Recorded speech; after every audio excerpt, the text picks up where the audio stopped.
এই যে আমাকে মেরেছিল না, এটা আমার গর্ব অহংকার।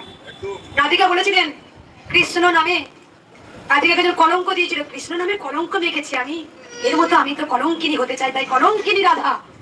আমার আমাকে মেরেছিল, পরমহংসদেবকে মেরেছিলেন, তা আমি তো ভালো কাজ করছি, আমি তো তাবিজ কবজ বিক্রি করিনি, জলপড়া বিক্রি করিনি, কেন মায়ের নাম যা প্রচার করেছি, জয় কৃষ্ণকালী মায়ের জয়। মা মাথাখানি বাইরে যাও, একটু হাওয়া খাও, মাথাখানি বাইরে হাওয়া খাও, গরমে রাখবে না। সেখানে আজকে আমি কৃষ্ণের নাম প্রচার করেছি, আমি তো অপরাধ করিনি, তাই মার খেতে হয়েছে।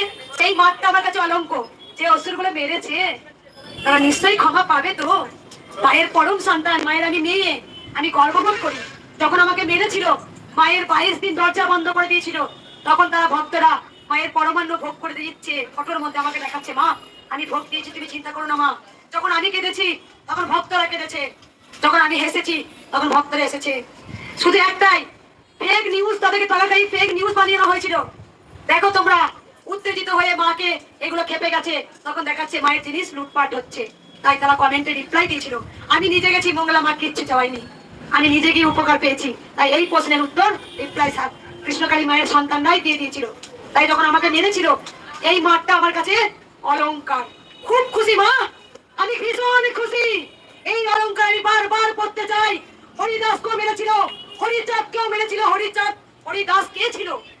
তিনি তো ব্রহ্মা ছিলেন স্বয়ং। যখন গোবিন্দর গরুগুলো চুরি করে রেখে দিয়েছিল, তখন গোবিন্দ অভিশাপ দিয়েছিলেন, তখন ব্রহ্মা বলেছিলেন, হে প্রভু, পাপ যদি করে থাকি অবশ্যই তুমি পাপের আমাকে ফল দরকার। খুব খুশি মা, আমি ভীষণ খুশি। এই অলংকার আমি বারবার পড়তে চাই। হরিদাস